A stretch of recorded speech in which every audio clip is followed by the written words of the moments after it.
Bonjour, on se retrouve aujourd'hui pour un nouveau tirage, un tirage de choix où je vous laisserai donc choisir quel tarot vous attire, si on est plutôt sur le côté Laïcios Tarot ou sur le côté tarot des créatures extraordinaires avec un bestiaire assez original. Les oracles ont déjà été tirés en amont, on aura le tirage en direct au niveau du tarot. Et nous allons voir donc la thématique du jour. On est Bonjour sur à le vous travail qui de avez l'ombre, choisi le shadow le Laïcios Tarot. Donc nous allons dans un premier temps, hop là, je regarde mes petites notes. Donc l'archétype, ok.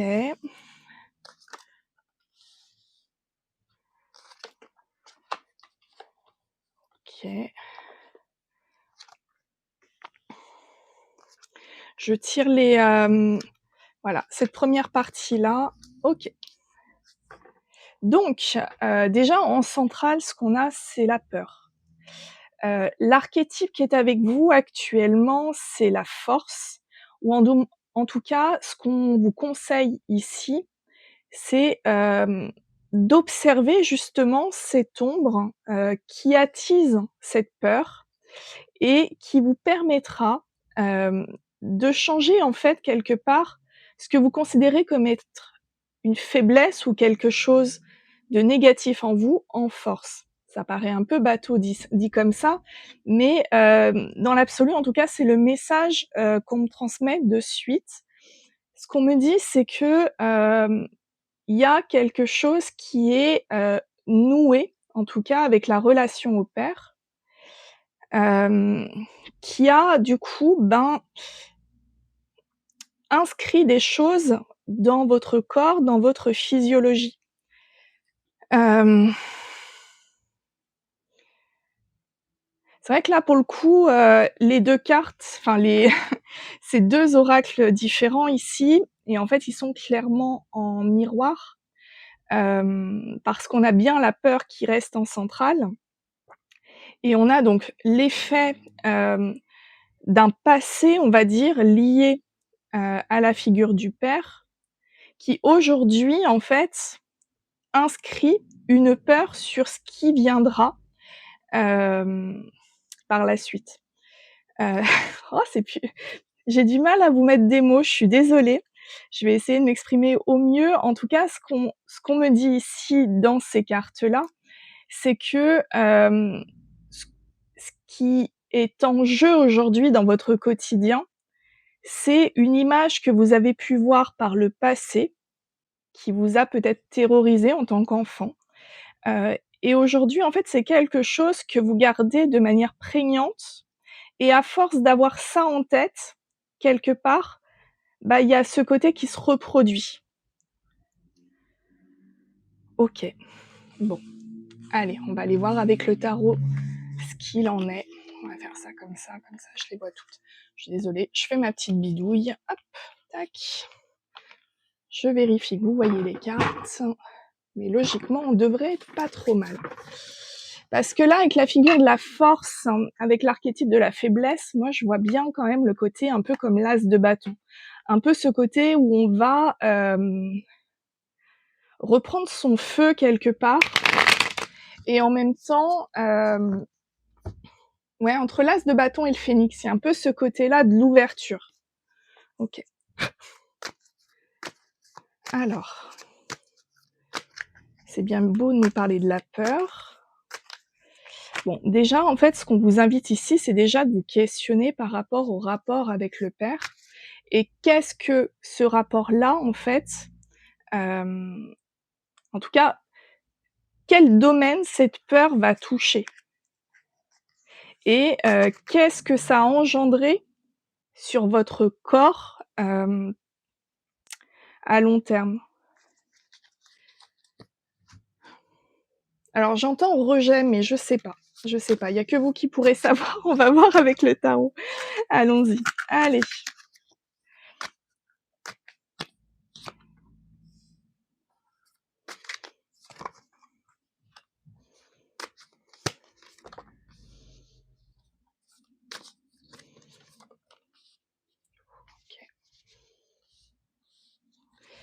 Ok.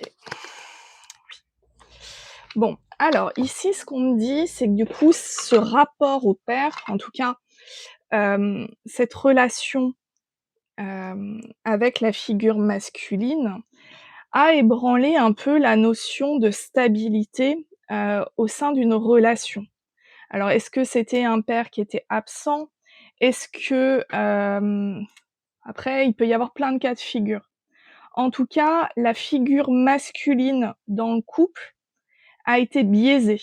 Il y a quelque chose, qui a, au lieu de créer en fait cet univers qui rassure, qui encourage, qui en fait, ici on a eu plutôt, une peur, des angoisses, des sensations de manque qui ont été du coup, imprimées, j'entends côté cellulaire. Il y a vraiment ce côté, ça a été, imprimé sur soi et du coup, la notion de la relation à l'autre, notamment, peut-être avec le sexe opposé et ben, ça a été un peu bancal. Peut-être une peur de l'engagement ou une peur, je sais pas, une dépendance affective, il y a toutes sortes de cas de figure ici et ce qu'on vous dit, c'est que de questionner ici cette peur qui est centrale, de commencer à essayer d'entamer un dialogue avec cette peur, parce que si elle est là, c'est qu'elle répond à un besoin qui n'a pas été assouvi, justement peut-être par cette figure du papa et que du coup vous reproduisez, dans les relations. Hem, ouais, c'est comme ça que je le ressens et en fait, du moment que vous allez commencer à entamer, hem et ben, ce regard sur cette peur, le regard va changer du coup. Parce que la peur quand on la regarde, elle fait moins peur. C'est comme quand on est enfant et qu'on a peur des monstres qui sont sous le lit, si on allume la lumière et qu'on regarde, on n'a pas peur. Ce qu'on a peur, c'est de l'obscurité. Mais si on y apporte un petit peu de lumière, et ben, l'obscurité fait moins peur. Et ici, le pendu et l'étoile, c'est comme ça que je les perçois, parce que l'étoile, on a la notion, il y a la notion de guérison, il y a cette notion aussi, ben, on vous encourage quand même bien à aller dans cette direction-là avec le jugement qui suit. On a quand même en centrale 3 arcanes majeures, c'est pas rien.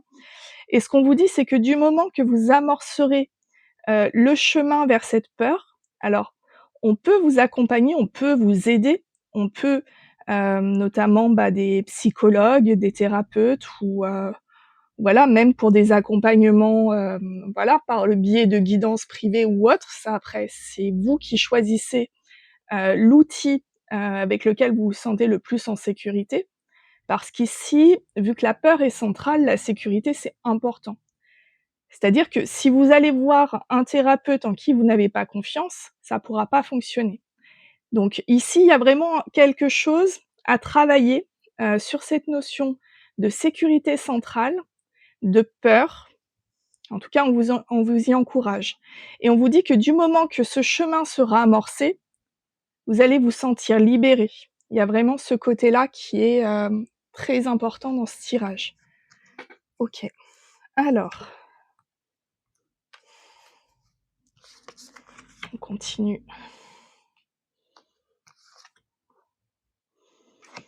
OK, très bien.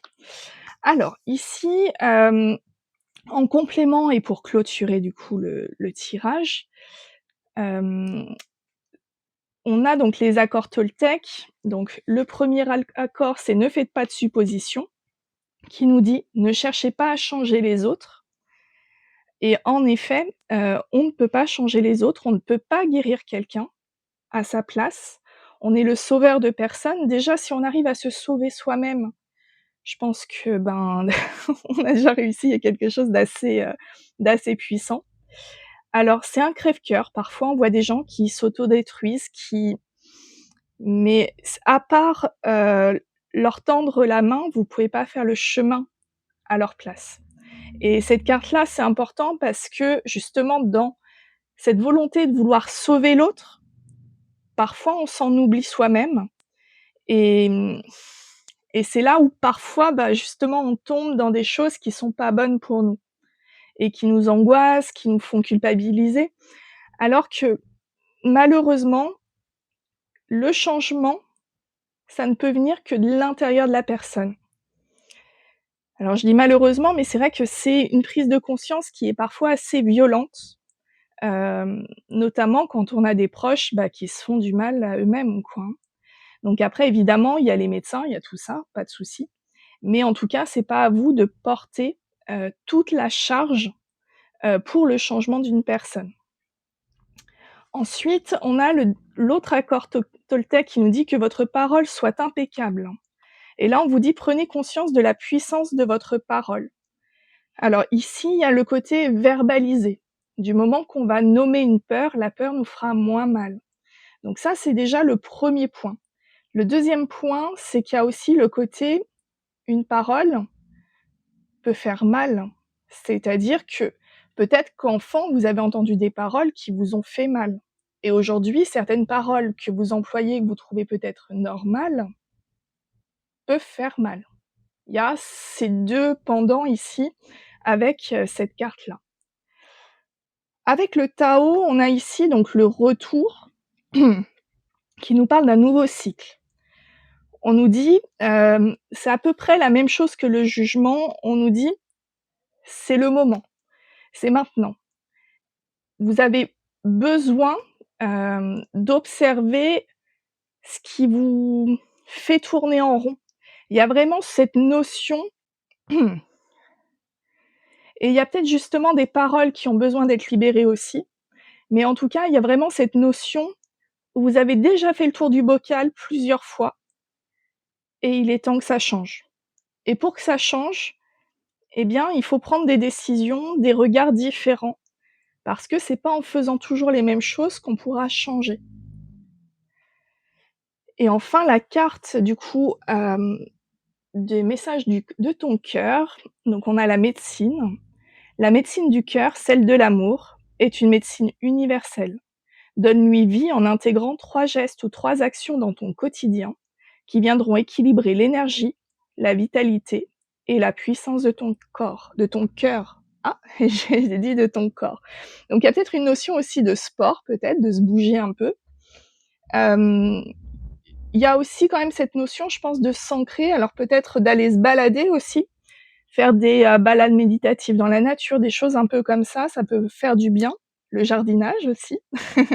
Mais bon, ça après voilà, ça sera propre à chacun de trouver des choses, qui vous font du bien et qui vous reboostent, pas qui plombent les énergies. OK. Eh bien, j'espère que cette guidance vous aura parlé, en espérant, voilà, que que ça vous aura parlé, la fille qui tourne en boucle. Vous pouvez liker, vous abonner, commenter si vous le souhaitez, et on se retrouve à très bientôt. Très belle journée.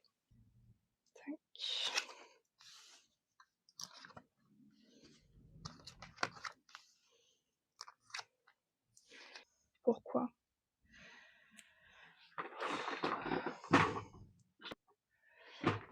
Bon, alors, on se retrouve pour la 3e prise. J'y arrive pas avec votre tirage, il y a un truc qui bloque. On va essayer de dénouer le truc. Pourquoi? Je sais pas. Donc, je pense que le sens dans lequel je fais la lecture, comme j'ai pu faire pour le 1er tirage, ne fonctionne pas pour vous, on va le faire différemment. On va partir sur ces cartes-là, déjà sur, le cœur de la blessure, qui tourne autour de la culpabilité et du pardon. Déjà, ici, sur cette figure de la culpabilité, on va y voir donc un juge, mais c'est un juge, qui ressemble plus à un diable, qu'autre chose. Donc il y a un peu cette notion de l'injustice, c'est-à-dire que ceux qui vont émettre un jugement, est-ce qu'ils sont réellement valables, pour le faire? Il y a cette notion aussi de légitimité, qui est présente. Et on vous a peut-être fait endosser une culpabilité qui n'était pas la vôtre. Ce qu'on vous dit, c'est que, de garder cette notion d'injustice, de garder à l'esprit ce côté: «On m'a mis dans une case, on m'a fait endosser quelque chose qui n'était pas, de mon ressort», et ben, ça crée du ressentiment et le ressentiment, ça va créer un lien, quelque chose qui va, vous plomber et c'est pour ça qu'on parle ici de pardon non accordé. C'est quelque chose, hem, ouais, déjà qui a peut-être du mal à être exprimé et c'est quelque chose qui a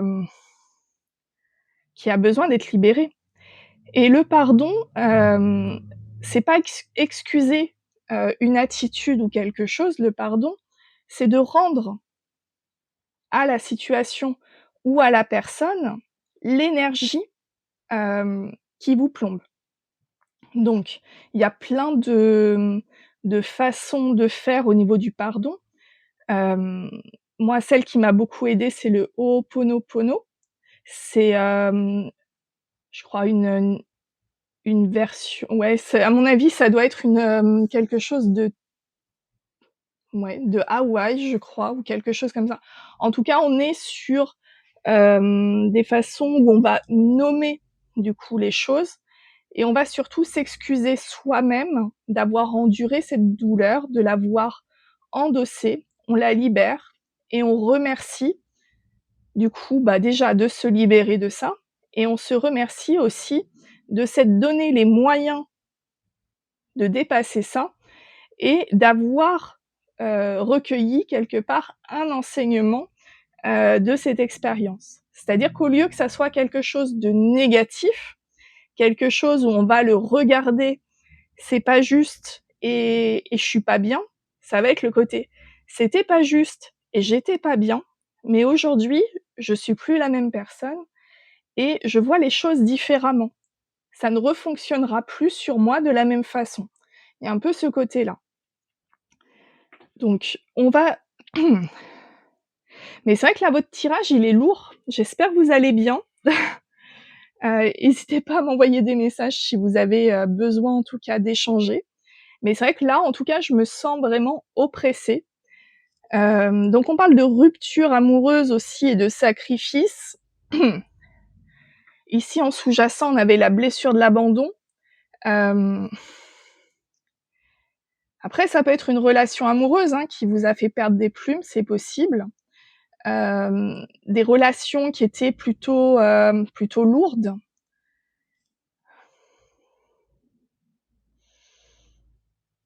OK. Et ce qu'on vous dit aussi, bon, c'est que vous pouvez, vous réconcilier quelque part aussi avec une part à l'intérieur de vous, de cet enfant, de ce côté, candide peut-être, de pouvoir refaire confiance aussi, hem, grâce à la lithothérapie. Je vous tirerai une petite carte de litho, du coup en conclusion à la fin si vous voulez. Enfin si vous voulez ou si vous voulez pas, vous arrêtez avant. Ouais, je suis un peu chamboulée là sur votre tirage. C'est, on va se recentrer.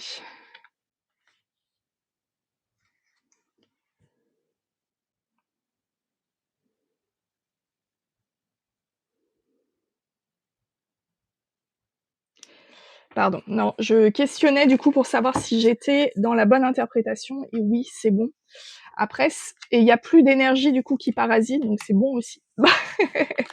Mais en tout cas, ouais, il y a un truc peut-être dans vos énergies, il y a peut-être des gens qui tapent encore dans vos énergies parce que, bah, du coup, de ne pas accorder le pardon, c'est aussi, ben, comme je disais tout à l'heure, c'est de conserver un lien avec quelque chose de souffrant et ça, c'est assez violent du coup à, ouais, bah, du coup, à se traîner quoi, c'est pire qu'un boulet quoi, du coup.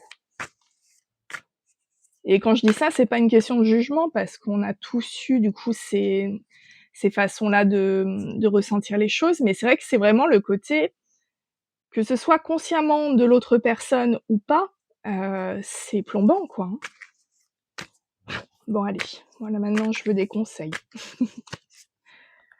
OK.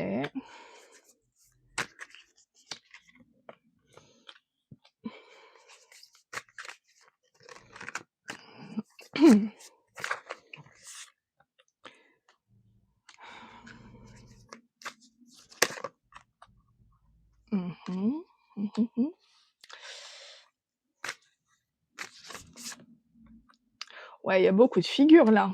Vous avez peut-être un entourage un peu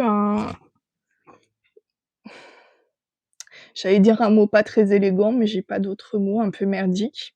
Dans le sens que, je pense qu'il y a des gens qui vous mettent un peu la tête à l'envers et c'est peut-être aussi pour ça du coup que j'étais un peu déphasée, c'est possible, je sais pas. En tout cas, il y a vraiment une notion de fourberie.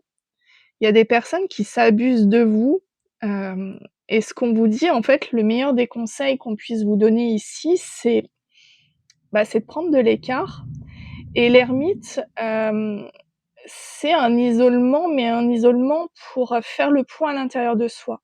Parce que j'ai l'impression qu'autour de vous, en fait, il y a des personnes, limite que ça amuse, en fait, de vous mettre dans le trouble, en fait. Parce que le 10 d'épée, c'est pas folichon, hein, c il y a pas plus de souffrance que le 10 d'épée. On est à terre, le 10 d'épée, on n'est pas bien du tout. Hem et là, les 2 figures centrales, je les vois vraiment. Alors le roi d'épée inversé, je pense que c'est vous. Dans le sens que le roi d'épée, quand il est pas inversé, il y a vraiment beaucoup de discernement et j'ai l'impression qu'il y a une personne un peu charismatique dans votre entourage qui aime vous mettre dans le trouble, et vous forcer à prendre des décisions bizarres. J'ai le mot bizarre, bon. En tout cas, quelqu'un qui se joue de vous.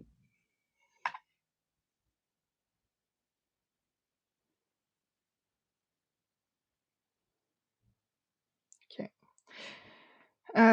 Donc oui, c'est le concept en tout cas de ce qu'on me dit et ce qu'on me dit du coup, voilà, le conseil du tarot, ça va être vraiment, de vous isoler de cette personne-là. Alors ici, ça apparaît comme une figure masculine, comme un roi de bâton, mais ça peut très bien être une femme, hein. Il y a pas de genre, de toute façon, dans ces cas-là et c'est vraiment des archétypes. Le roi de bâton, ouais, il est un peu autoritaire, un peu colérique, un peu, quoi dire du roi de bâton? Ouais, c'est un peu: «Fais ce que je dis, maintenant». Il y a un peu ce côté-là. OK, donc en fait, ce qu'on vous dit, c'est de prendre du temps pour vous et de laisser un peu cette cour de récré, à part. Parce que le 7 d'épée, c'est la trahison, c'est la traîtrise, c'est, ceux qui essayent ouais, là, on voit du coup, je sais pas si c'est un émeu ou une autruche, mais qui qui pique un oiseau dans une cage alors que les autres oiseaux sont en liberté. Il y a un peu ce côté-là, c'est, envier ce que quelqu'un a et se le prendre, en fait. Même pas le demander, le prendre et quelque part, c'est peut-être une personne qui a de l'intérêt, vis-à-vis de quelque chose que vous avez et que pour l'obtenir, il y a qu'une seule solution, c'est de vous mettre dans le flou. Mais ce qu'on vous dit, c'est que pour sortir du flou, déjà, faut vous isoler de cette personne, et là, c'est même presque une question d'urgence parce que, dans votre conseil, on vous dit simplement, «Cette personne, elle est pas bonne du tout pour vous» et en tout cas, c'est peut-être pas une personne définitivement mauvaise pour vous, mais en tout cas, en l'état, c'est quelque chose qui n'est pas bon pour vous et pour y voir clair, c'est uniquement retourner sur soi et de se poser les questions, se poser des questions. OK, très bien. Bon, allez, allons voir du coup les accords Toltec. Donc, la première carte, on a donc: «Ne faites pas de suppositions» avec «Soyez vigilants face aux suppositions inconscientes». OK. La deuxième, on a: «Que votre parole soit impeccable, renoncez au besoin d'avoir raison». OK. Le Tao, on a le doux. Ah! Là, on a l'influence subtile mais profonde. C'est vraiment le côté, à mon avis, c'est quelqu'un, qui est presque devenu central dans votre vie. En fait, là, on me dit, vraiment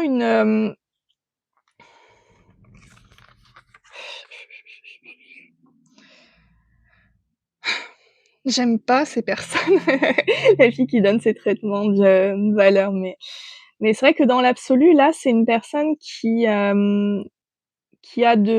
comment dire ça? Qui a de l'emprise, une forme d'emprise sur vous. Peut-être qui joue sur des peurs, qui joue sur la notion de culpabilité, c'est possible. Hem, est-ce que c'est quelqu'un qui,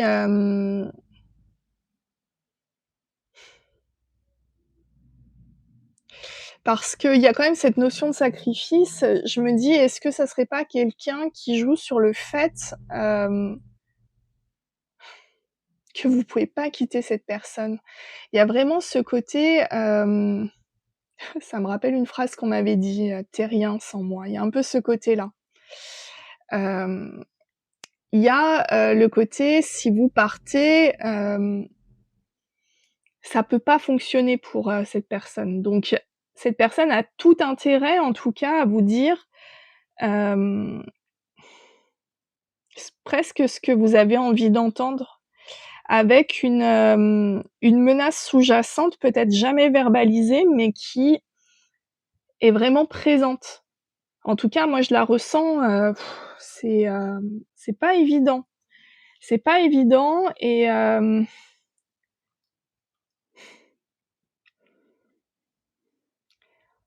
après ça peut être donc en effet une rupture amoureuse, mais ça peut être aussi une rupture familiale. Parce qu'on avait quand même l'archétype de la famille au début. Hem,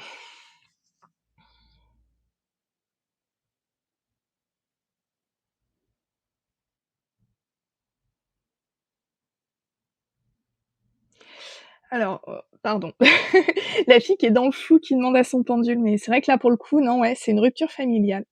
C'est une personne de votre famille, probablement un peu colérique, qui, vous fait extrêmement culpabiliser si jamais vous partez. Il y a un truc comme ça.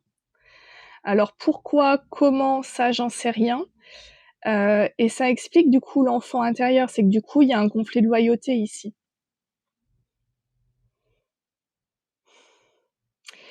et ça peut être aussi une personne qui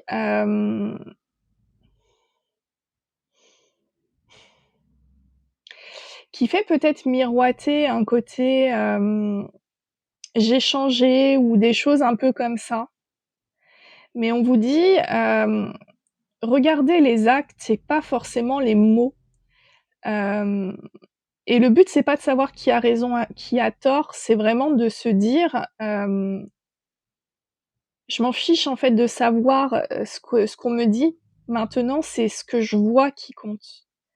Parce que c'est aussi ça le roi d'épée, c'est celui qui voit clair et à trop enfermer l'autre dans un truc pas net, du coup, en fait, la vision, elle est floutée et c'est pour ça qu'on a du coup, ici, on a l'aigle avec le mental. Ton esprit est acéré, ta tête est bien faite, ta logique est implacable. Pourtant, aujourd'hui, ce dont tu as besoin, c'est d'écouter ton cœur et de laisser ton mental de côté. C'est peut-être quelqu'un qui fait gamberger sans cesse et du coup, je sais pas. Bon, je vais mettre sur pause, je vais aller vous chercher, une carte de litho, je reviens tout de suite. Voilà, j'ai attrapé mon oracle des cristaux et puis hop là, on va le mélanger un peu, peut-être même beaucoup, je pense qu'on va bien le tambouiller. Ouais, il y a des énergies bizarres là, j'ai même ma bougie qui vient de s'éteindre. Attendez.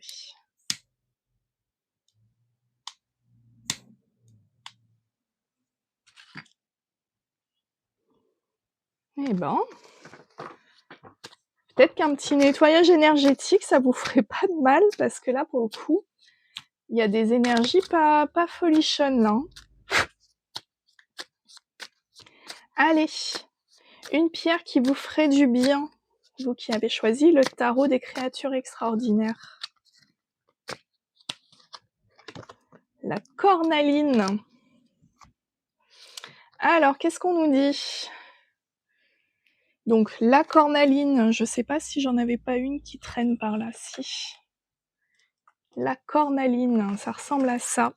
C'est le chakra sacré, c'est, le berceau de l'enfant intérieur. On est aussi sur la créativité, la passion, ce qui, nous fait vraiment envie.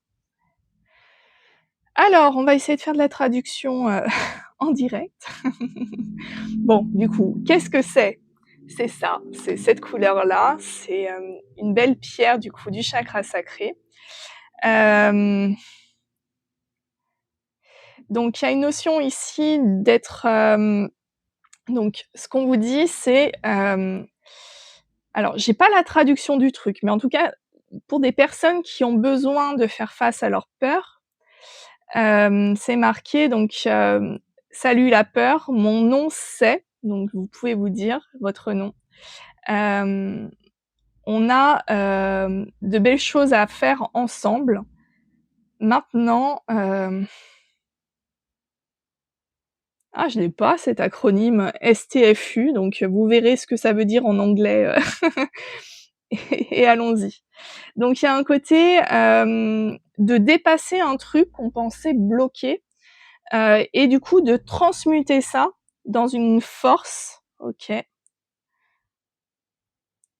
et vous pouvez mettre du coup de la cornaline partout où vous voulez, mettre de la, confiance et de la passion. Hem, OK.